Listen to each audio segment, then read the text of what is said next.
say good morning, good afternoon, good evening, depending on where in the world you're signing in from. It does seem to be an international audience today, so appreciate everybody making time. I'm thrilled today to be joined by Dan Wilton and Steve Lyons of First Mining Gold. How are you both doing today? Doing well. Good to see you, Romeo. Good to see you again, Dan. Hey, Romeo. Nice to see you. Hey, Steve. So before we get into the discussion, there's a couple of housekeeping items I just wanted to quickly run through. Today's discussion is interactive. You are encouraged to ask questions throughout the event. There's a button on the bottom right corner of your screen that opens up the chat tab. Feel free to ask questions at your leisure. If they're right on topic, I might sneak them in. Otherwise, we'll try to address them all at the end. I want to let you know today's event is also being recorded, and the replay will be available hopefully by day's end, so look out for that in your inbox. But enough out of me. I want to jump right into the chat today. So Steve is kind of the star of this event. I'd love if you started us off by just telling us about yourself, your title role, when you first joined First Mining, etc. Okay, it's always a little bit bizarre to talk about myself, but I'll give my best shot. So I joined First Mining in, I think it was early December of 2020. And my role is the Vice President of Sustainability, which essentially means I oversee the majority of what we're doing on the Springpole environmental assessment. So the environment side of things, the regulatory side of things, and importantly, the community and Indigenous relations side as well. I really got into this line of work, which is a big, passion of mine, in a bit of a roundabout way, really. It's I went to Concordia University in Montreal. I'm a born and raised Montrealer, Habs fan. To my detriment, I suppose, most of the time. But anyway, that's a different story. I was going to Concordia and studying ecology. And then when I finished my undergrad there, I didn't quite know what to do. And, quickly realized that, you keep going down the ecology path and, that path narrows and you become, very specialized in kind of one thing. And, my character, I guess, isn't quite suited for that type of a narrow scope. And so I went off and worked for a summer, and I had a teacher reach out to me from the university, and he said, "Steve, we've got this new graduate program that we're kicking off at the university next year, and it's an environmental impact assessment." I had no clue what that was. He sent me a brochure, and he said, if you join the program, we'll also send you to Mexico to do half of it. And I thought, well, this is a great deal. So I joined on to that, and I was sent a pamphlet, and it was very much describing what EA was about. And to me, it was kind of baffling at the time, but it covers social aspects, economic aspects, legal aspects, environmental, regulatory, and so on. I thought, well, wow, this is interesting. So I went kind of full in on that, and after that program, again, like in Montreal at the time, there wasn't like a lot of jobs available in the environmental field. It's not like today where you can walk into, an SLR office or a WSP office and have a job tomorrow, because everybody's, looking for, new talent, especially in the environmental sector. But I managed to get a consulting job in Montreal, and it was with a gentleman named Dr. Paul Wilkinson, and he was working up in Nunavut at the time, reviewing mining projects for a co-management board. So up in the northern part of Canada, a lot of the decision-making on mining projects is made by Indigenous people under that land claim agreement. So I went up there. Originally, I was only supposed to go for 6 months and ended up being there for 3 years. And I got to work on pretty much every mining project in Nunavut that was brought forward, kind of between 2001 and 2010. And so, that's kind of really where, I guess people say they cut their teeth on things, and, but really got to understand regulatory process and decision-making process, and what regulators need in order to understand a mining project, and also what they need in order to be able to approve projects. Kind of how they take laws, regulations, and policies and apply those to various projects, and ultimately at the end of the day turn that into a decision.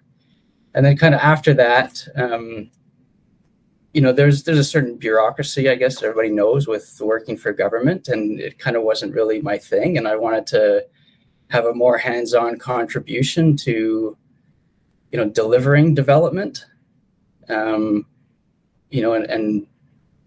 bringing the types of benefits that I was seeing starting to develop up in the Canadian North. And when you live there, it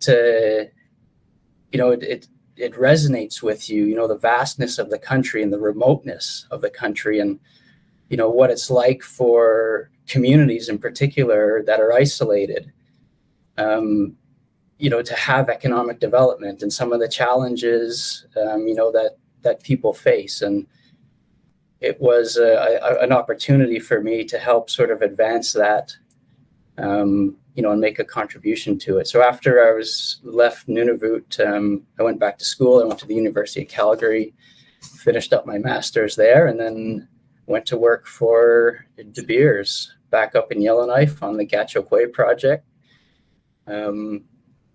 We also worked on the Meadowbank project when I was a regulator up in Nunavut. And these all have like very close similarities to Springpole, although Meadowbank and Gahcho are quite a bit larger in scale than what we're talking about in terms of the size of Springpole. So yeah, I did 3 years with De Beers on the Gahcho project, which was of course built.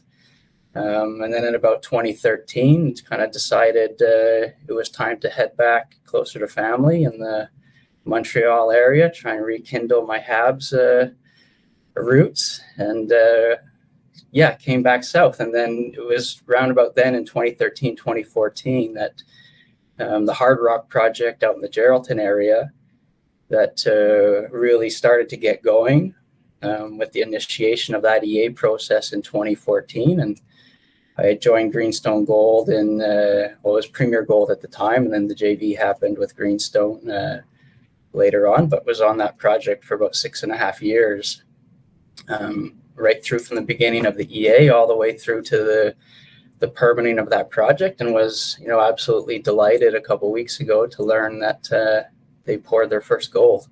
It was tremendous. Great. Well, thanks, Steve, for that introduction. Really appreciate it. And Dan, before we get any further in grilling Steve on some of the key items, it'd be great if, just for the folks in the audience who might not be 100% familiar, just give a brief synopsis of First Mining Gold and where your flagship projects are at stage-wise. Yeah, absolutely. So First Mining is advancing 2 of the 10 largest undeveloped gold projects in Canada. Our Springpole project, located in northwestern Ontario, which is about 100 kilometers from Red Lake, 100 kilometers east of Red Lake, Ontario. And it's, as we will hear more about, in advanced stages of the environmental assessment process, and largely done a feasibility study process there as well.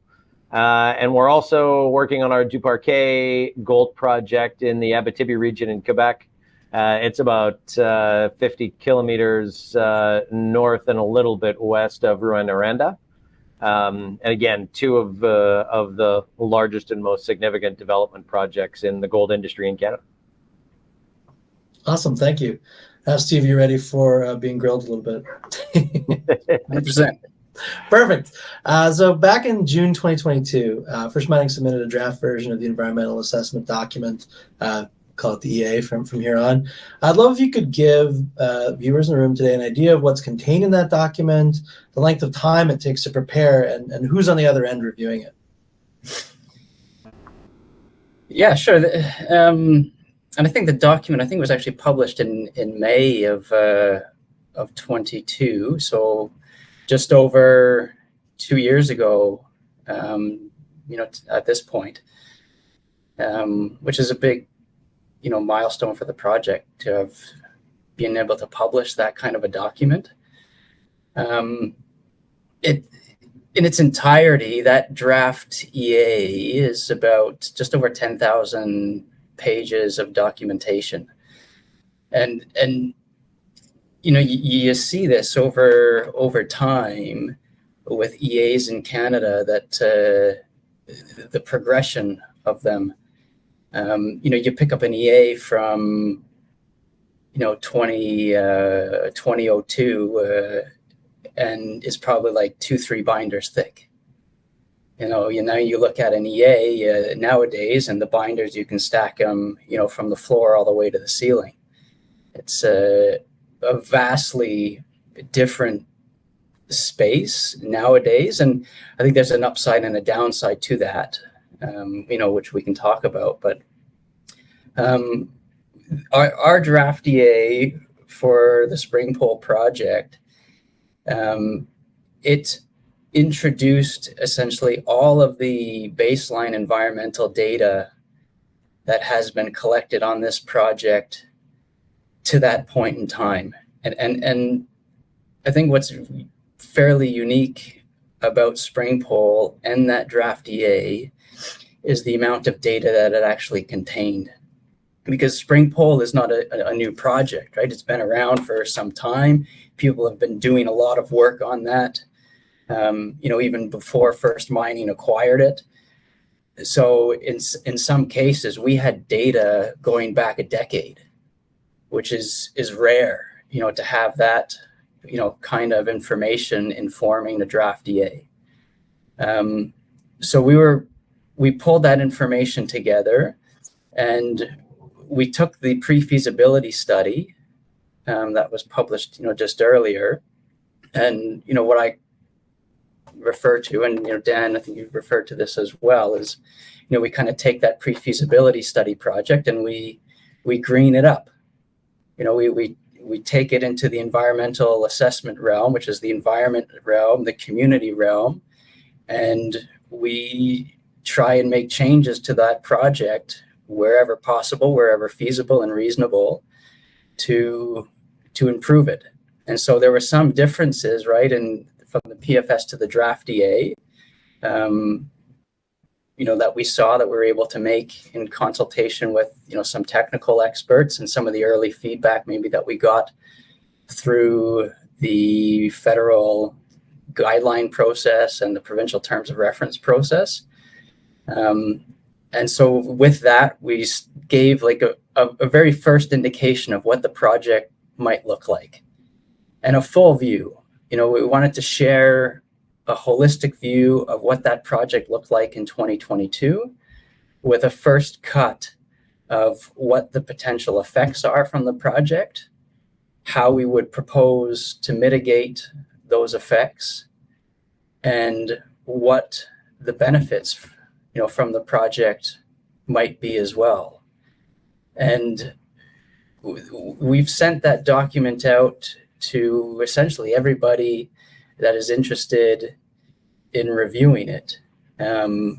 Certainly the Indigenous communities in and around Springpole, their feedback on the project, their information sharing, understanding, what key issues they have is absolutely critical, for us and the planning of this project.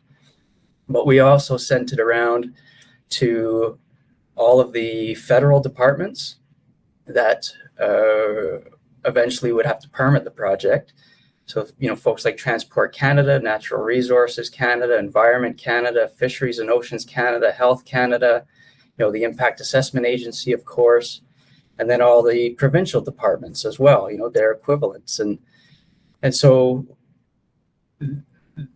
the important part of circulating that information that early, and that's not perfect information, right? It's a snapshot of a project in time that is still undergoing planning, but we want to get the feedback early on in that planning process so that we can meaningfully consider it before decisions are made, and before additional planning work kind of goes too far, because sometimes you get a project where you're in an EA and a company's published a feasibility study and taking it to that level, and that often makes it a little bit more challenging to sort of make changes at that point in time. So we tried to do it a little bit earlier on, and since that time, we've received comments from every federal agency and every provincial agency, and as of this year, we've received comments from key Indigenous communities as well. We've been able to make optimizations to the project to try and incorporate some of that feedback, and again, like all along for the last 2 years since that document was published, we haven't stopped our work. So sometimes you'll see a proponent, and maybe they don't have the experience in the kind of a process, but they'll say, well, I published a draft EA, I have a lot of baseline environmental information, I think we're good. But we've taken the approach that we need to continue that data set building and supplementing some of the studies that we did prior to 2022 with additional areas of study. And for us, it was pedal to the metal. We didn't cut corners. There are no shortcuts in this whatsoever. And we've gone out every year and collected the data that we need to collect to make sure that we have the best understanding that we can have about the Springpole project site. And all of that is driving towards the eventual submission of a final EA. And along the way, the other thing that we didn't really have around the time of the draft EA was kind of formalized studies from the communities around their traditional land use and with their traditional knowledge. And over the period of time in the last 2 years, we've been able to advance a lot of that work with the communities by providing capacity support for them to have their own advisors, undertake their own studies, to help inform what we're trying to plan here as far as the project. I mean, that's not to say that now that we've received information, we're good to go. That's not the case. That ought never be the case. We have to continue the efforts right through the EA, but also through the life of mine. We don't just get a study from the community and say thank you very much and we go away and do our thing. It's an ongoing relationship that we're trying to build, and information sharing along the way. Appreciate that.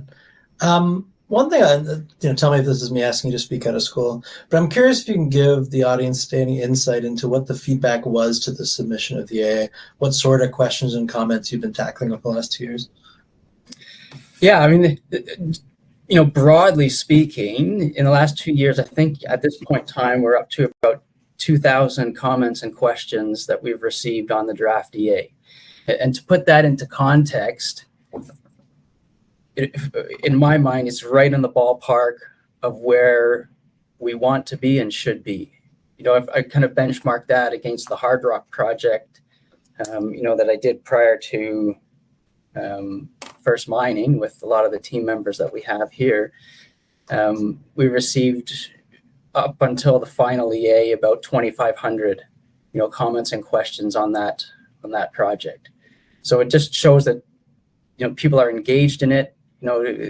Communities, regulators, and we're able to work through a number of those questions and comments. One of the overarching ones, and rightfully so, was around baseline environmental data. And so, when we published the draft EA, studies were ongoing and studies were being supplemented. So it contained the information that we had pretty much up until 2021. So we've been able to address, a significant portion of those comments that we received just on the basis of having done more work. And just to try to give like a sense of what's involved in that,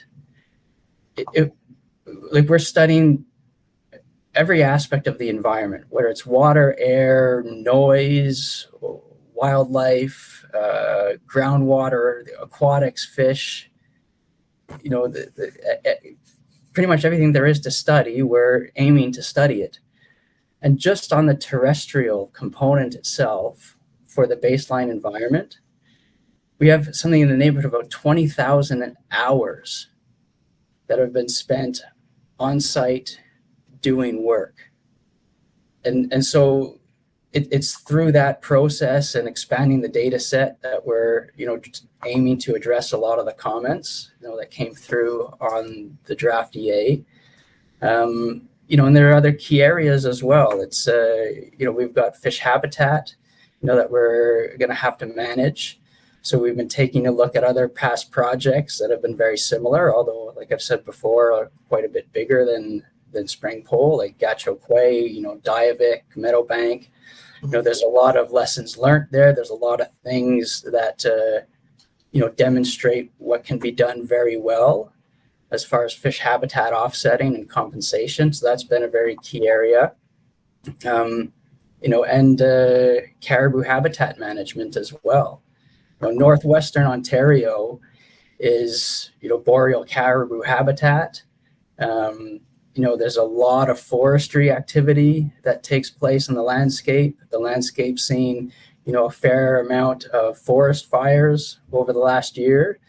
So the effort that's been going into modeling that habitat, understanding how caribou use the landscape has also been, a real key area that's emerged from the draft EA. And again, that comes back to the baseline work where, it was in the February of 2023 that First Mining initiated a satellite telemetry collaring program for boreal caribou, and not just in relation to Springpole, but in relation to the region around it. The home range of 3 different caribou, populations there, and that's a 4-year program that we've committed to, and we're monitoring movement, and that helps us better understand and mitigate potential effects on caribou. But even beyond that, it helps species conservation and management.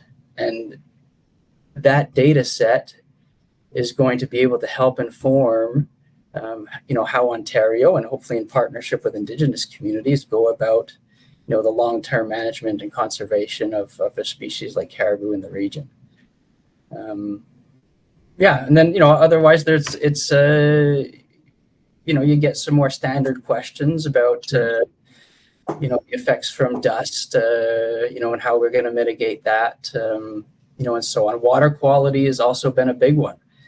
It's Springpole is located in an area where, there's water, on most sides of the project. The further you get north on the Canadian landscape, you encounter more and more water.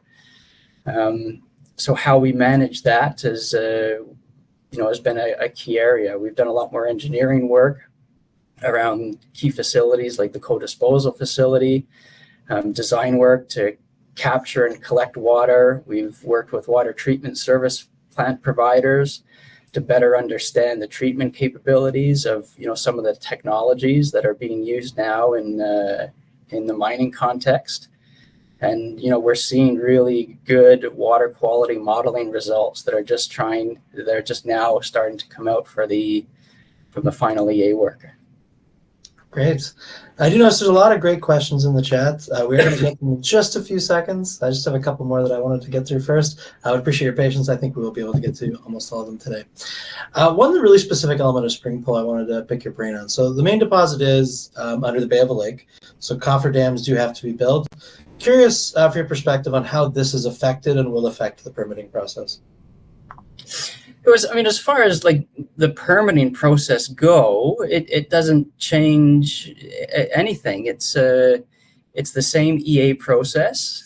It's the same permitting process. The permits that would be required for the Springpole project are the same permits that were required for the Hard Rock project. It's the same EA process that we're going through. What it affects is more so, the technical work and the technical modeling that we're looking at. It affects more the strategies that and the options that we look at for closure and reclamation. For once the mine is closed. And it affects some of the engineering studies that we have to look at. And from that perspective, I think the other thing to mention that we've done recently in the last 6 months is establish an independent geotechnical and tailings review board. So this is best practice not just in Canada but globally.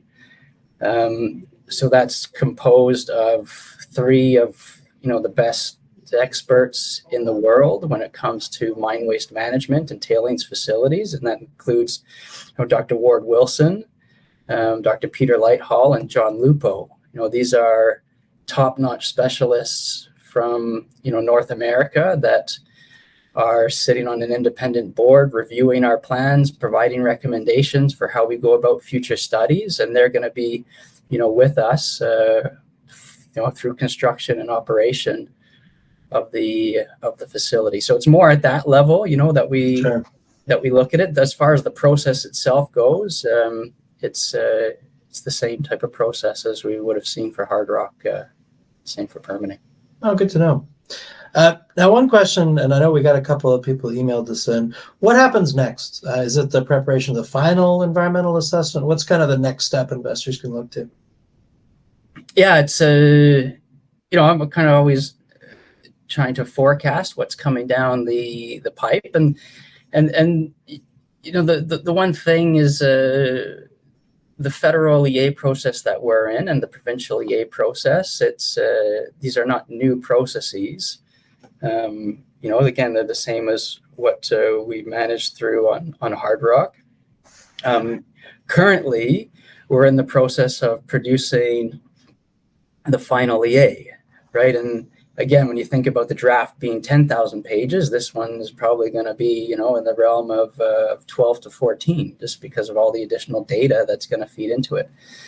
And it's work that's been started many months ago as baseline information is coming through. We're trying to take a look at, how this changes and optimizes the modeling work that was done in the draft EA. So all of that work is ongoing. There's a great team, of technical experts that are behind that at WSP.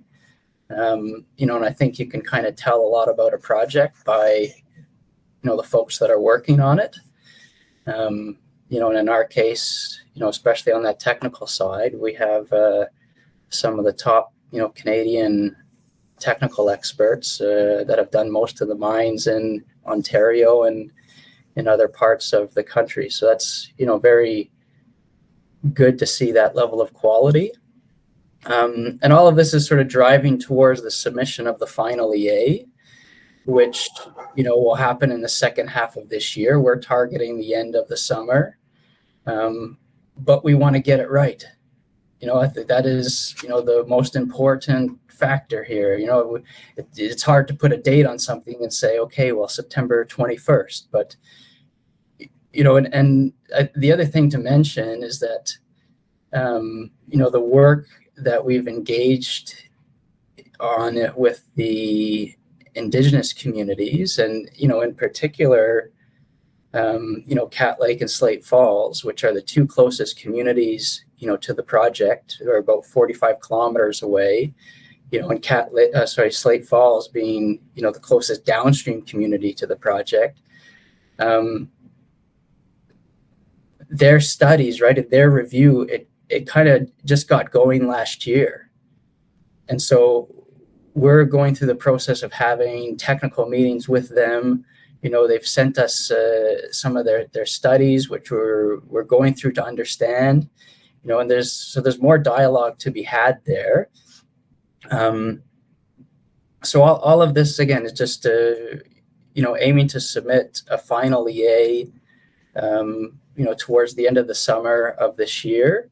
And that will really sort of kick off the federal and provincial regulatory processes, but it will also really kick off, the community-led reviews and assessments of the project that we've been working, with the communities on for the past, year and a half now, to kind of really try and establish, consultation and engagement protocols. How do they want to work with us? What resources do they need? What process do they want to follow? So we're still working through some of those discussions. A lot of it, I think, has come, a long way this year. And, we want to make sure that those are set up, that so people are ready to receive that final EA when it does come in the door. Great. Now, I know we just talked about how it's hard to put a timeline on stuff, so bear with me for my next question. But after the date of submission, what's the estimated timeline for approval? Yeah, I mean, the best way to kind of ballpark that is, kind of benchmarking it against other projects. And again, the most recent one is Hard Rock. And that, from about the final EA to the approval of Hard Rock, that took about 16 months. And so if we use that at a benchmark, sort of the latter half of 2025, would be, a general target for Springpole. Having said that, it's, we're entering a process, and the process has, various steps to it. And so once we submit a final EA, the federal government is going to take a look at it. And first they're going to ask one question. And that question is, did we conform and meet the federal guidelines for the assessment? So that in itself is sort of step one. Once we've confirmed that the documents meet conformity, then we'll go into a second phase, which is more detailed, where the reviewers are going to be taking a look at the technical adequacy of the information that's presented, and also asking the question, did we do what we said we were going to do between the draft and the final EA? And so there's typically, 2, 3, 4 rounds of information requests during that kind of technical review phase. And then once those questions are sorted out, then the federal government will, then sort of internalize the reporting. They'll produce a draft report, typically with, draft conditions of approval. That would get circulated around for review and comment, and then it would go to a minister for decision. The provincial process is somewhat similar, although it's not as maybe structured, I would call it, as the federal process. But in parallel to all of that, right, once we submit that final EA, it's also going to be undergoing review by, other stakeholders, and the Indigenous communities as well. So they'll mobilize their teams of reviewers to review the documentation. Again, it's a big document. It's not going to happen in 30 days, and it'll be a bit of an iterative process of going back and forth to, again, answer more questions. But I think a key point is, in some circles, there's a lot of debate between whether or not to do a draft or not. And, for myself, I think, Dan has always been very supportive of this, is there's a real importance to doing a draft EA. And there's two primary reasons for that. One is to do, consultation and engagement, particularly with Indigenous communities before a project has been taken too far, right? I mean, one of the key principles of consultation is do it early. Mm. And so, if you just plow ahead and submit a final EA with never having done a draft, then it's much harder to incorporate kind of feedback. And then that feeds into a second problem that's caused by not doing a draft, which is you don't have the same opportunity to address the comments and questions. So if you just kind of plow into it, it's just a potential disaster of, questions and people feeling like they haven't really had a say in the process or in the project planning. So, our approach has really been to try and address as much as we can, leading into the final EA.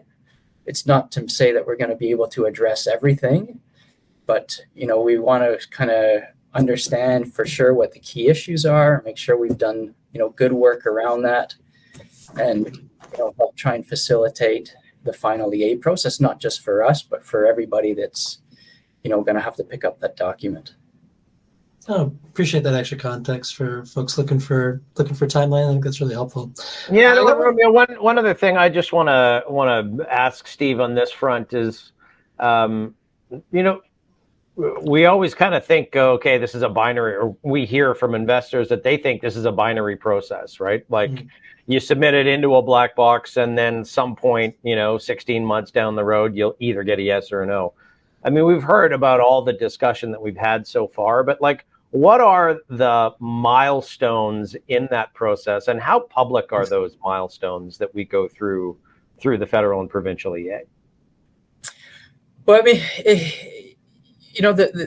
the milestones, you got to kind of closely watch for them, and they're and you can have access to them through the Canadian or the Impact Assessment Agency of Canada website, where Springpole has a project website, and you have access to the correspondence that comes out from, the federal government. So again, going back to Hard Rock, once we achieve conformity, there's going to be a letter that comes out that says, okay, your final EA, conforms to the EIS guidelines. We're now moving on to, a technical review.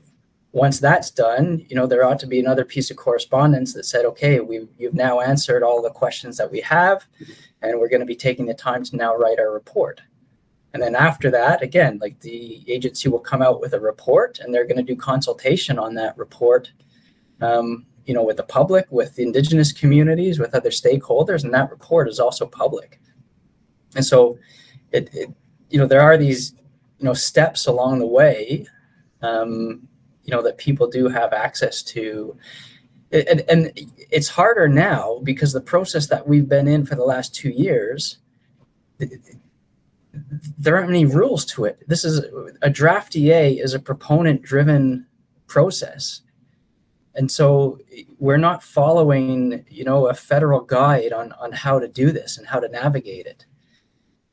But once, the final EA goes in, it is more structured, and it's more led by, by the agency and by the regulators.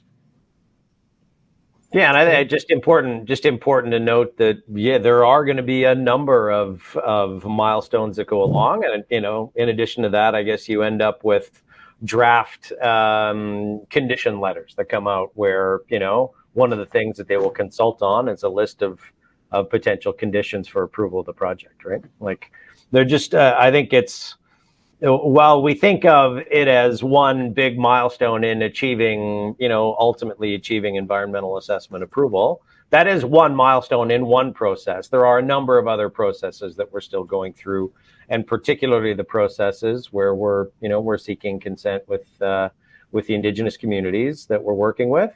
But yeah, I just think it's important to note that there are a lot of interim milestones that demonstrate progress on this over the next year and a half. Yeah, and there's other things as well, right? I mean, the Indigenous communities, can very well have their own set of conditions that they would like us to see adopt, for the project.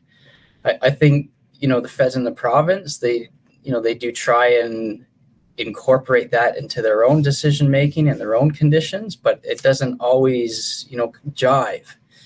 And so we'll be working in parallel to that, with the Indigenous communities to better understand, some additional mitigation measures that they might want to see applied to the project and other conditions, of the like. So there is that part of it as well. Great, appreciate that. Now, I know there's a lot of questions in the chat. I have a few more myself, but I'm just going to jump to a couple of the audience questions. Everybody's been so patient. I just wanted to get to some of them before we keep rolling.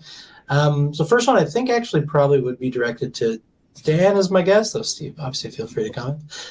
Steve Smith asks, why has the market not anticipated permitting success to this point? Steve, thanks for the question and great to hear from you. It's a question we ask ourselves, right? I think our project has particularly always had this perception of being overly difficult, and this perception that, you know, there was a different process or different standards that you have to go to because, you know, of particularly the dikes and dewatering for the open pit. You know, it's part of the reason why we have the team that we have. You know, part of the reason we were able to attract Steve to this project is he's worked on very similar projects. Both, you know, Meadowbank and Gahcho had very similar issues. And it's just the reality of building, you know, open pit mining projects in Northern Canada. You have to manage a lot of water. So, you know, I think when does second question, Steve, is when does the market start anticipating permitting success?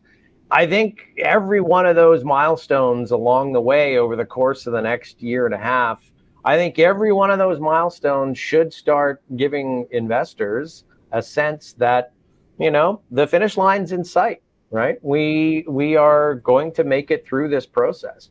And the other thing that's just important to understand is that there aren't many other projects in Canada of our size and scale that are this far advanced, particularly at Springpole. There really are not many other large projects that have done all of this work. Like, you look at the number of projects that entered into the federal process pre-2019. I'm not sure how many are left, but we're one of the last ones to have got into that process because we just submitted prior to them changing the process in 2019. So yeah, I think every one of these milestones we hit along the way, it just demonstrates progress. And I really hope, and I think that it's not going to be just a binary wait for the outcome. I think we're going to be able to demonstrate a lot of progress along the way. Great. Steve, don't know if you had additional commentary on that, but let me know. No, I think this is great. Awesome. Thank you. Evan Stewart from the chat asks, I'll throw this one to Steve. Do you anticipate any overall permitting delays due to the Cat Lake Road?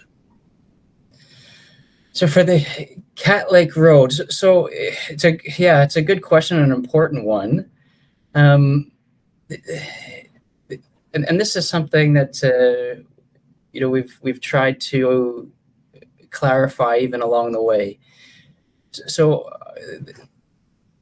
first mining on the exploration side, apart from the Springpole project, applied for permits to build a winter road into the exploration camp so we could resupply the camp. Historically, that was done over an ice road, that traveled many kilometers over a lake in the wintertime. And there was a few, accidents which, became, the situation just became too risky to continue building that type of an ice road. So we went for an overland route.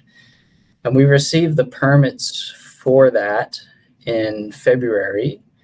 And not long after the receipt of permits, council for Cat Lake decided to submit a judicial review on those, essentially challenging the consultation that was carried out by the Ministry of Natural Resources on the permits.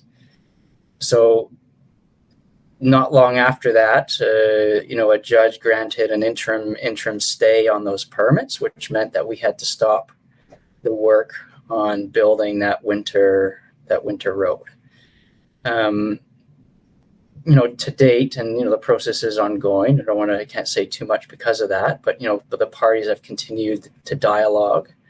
The process itself, really drove a lot of dialogue between First Mining and Cat Lake. We do continue that, today. But that is a separate, almost mini project itself compared to the Springpole project and what we're seeking approval for with respect to building the Springpole mine. For the mine, where it includes an all-weather access road, not a winter road. It's a double lane gravel road into the mine that would bring in all the deliveries for construction and operation. The Cat Lake Road challenge was on a winter only temporary 5-year roads for us to resupply the site. So there's, in my mind, that does not impact, the Springpole EA and, the associated regulatory approvals for the Springpole mine project itself. They're just two separate things. Great. Now, just one other part that I would add to that is we are very aware, and it's been a big part of the discussion that we've been having with Cat Lake, is the community's need to see an all-season road built up to Cat Lake. We've heard very clearly that really is a priority. We had the privilege of being in the community in Cat Lake last week for a community meeting. It's something that we continue to hear, and it's something that we're very supportive of as, a very good example of the types of infrastructure that a development like the Springpole project can help deliver in benefits to communities like Cat Lake. So it's something that, that aspect of it, I think, is another very important part. And I think it creates a real opportunity for us to work together and not just First Mining and Cat Lake, but obviously other levels of government as well, toward making that a reality. And it extends even, beyond that, right? When you, like Dan's saying, like when you have a project like Springpole, it's not just about planning the mine itself. There's, this is an underserviced region of northwestern Ontario in many different respects. And it's infrastructure, it's health and social services. So we're trying to take a bit of a broader view here and figure out, like, how do we bring all these pieces of the puzzle together and, kind of leverage that to deliver broader benefits to communities aside from just, okay, well, we're going to have jobs at the mine site, and the road infrastructure in particular. It's the intent is to connect Cat Lake down to Sioux Lookout, but the other important factor in there is, there's a whole southern section of like existing road that's in terrible shape, and that's utilized by Slate Falls. It's essentially their community access road, and there's no maintenance that's being done on it. And so we're hoping to be able to drive, some of the infrastructure upgrades, across this region, for the benefit of, multiple communities and other parties as well. Appreciate that. I got a question that's going to combine a number of questions from the chat. So, and a question I had actually. Adrian asked, are there any unique issues at Springpole? Hey, Sarfenia asked, what keeps you up at night? And I was going to ask, what stumbling blocks could you potentially see? So, Steve, I'll throw it to you for that combination question. Basically, what keeps you up at night? What are potential roadblocks that you foresee? Yeah, I mean, there's nothing that keeps me up at night. I sleep quite well, except there's a lot of work to do that extends often into the evening and gets you up early in the morning. So from that respect, it's just really busy times. And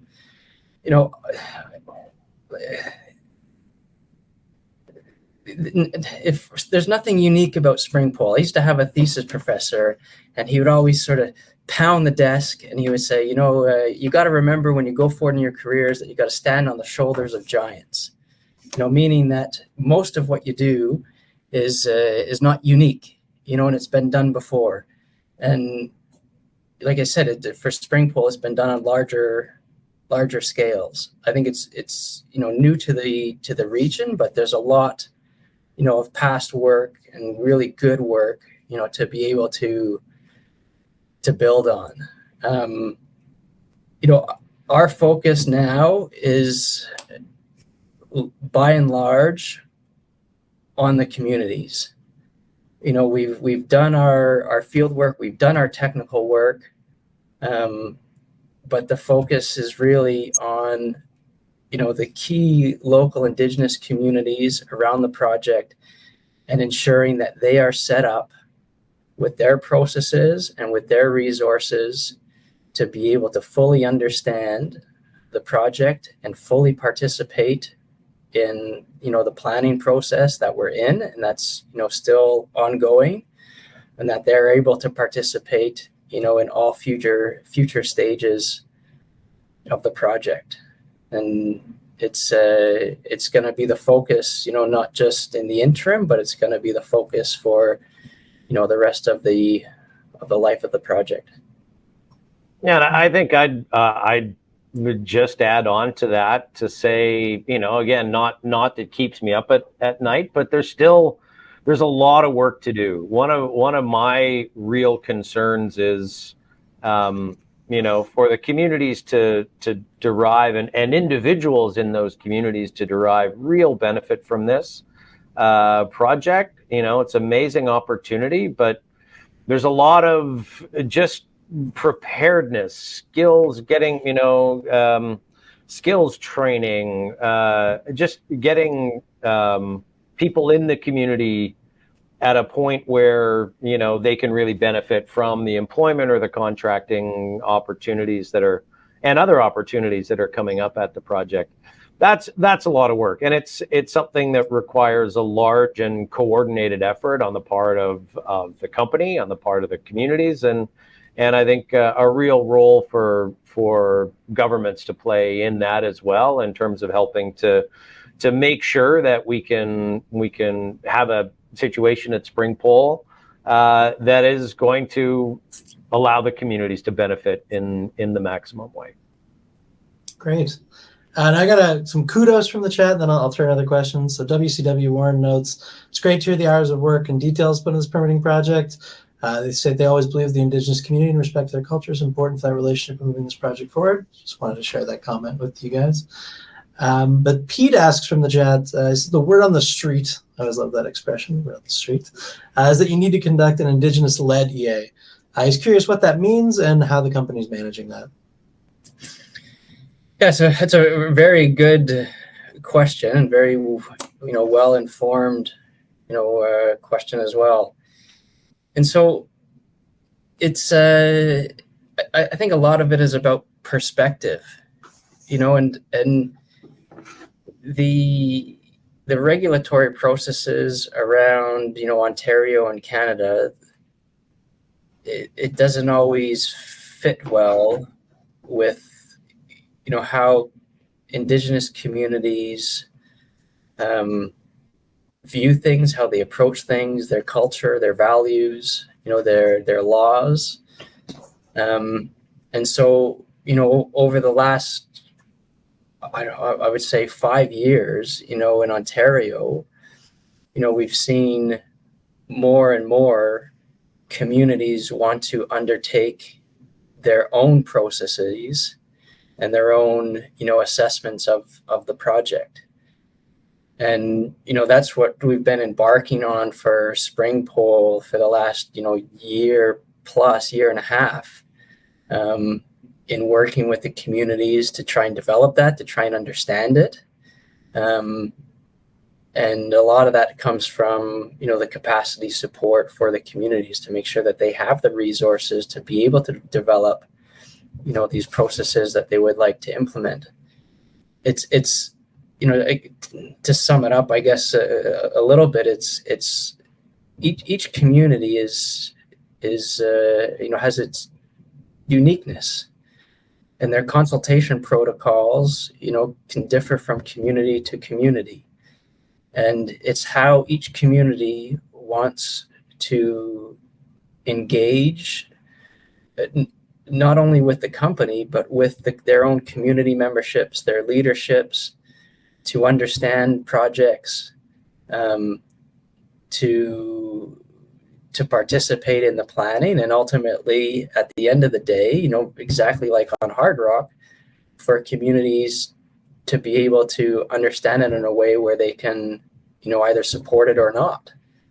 and that's a really important, aspect of, respecting people's, cultures and values, and how they, want to arrive at an informed understanding of a project and what it means, not just from an impact perspective, but, from a mitigation perspective on the environment, from a monitoring perspective on the environment, and how can they participate in benefits, because that's unique as well from community to community. The different business interest, different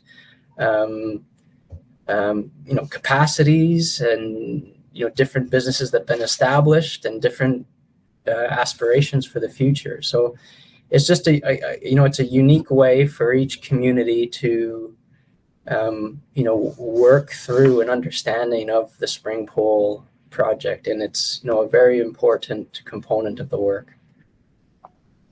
I appreciate that extra context. And I know I've already kept you guys twice as long as I said I would. We are only 3 minutes to the end of the hour.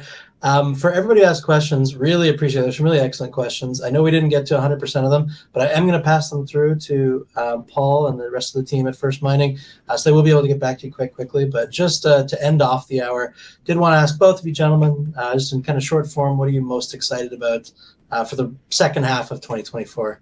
Steve, I can start with you. Well, for sure, the submission of the final EA, it's always a major milestone for any project.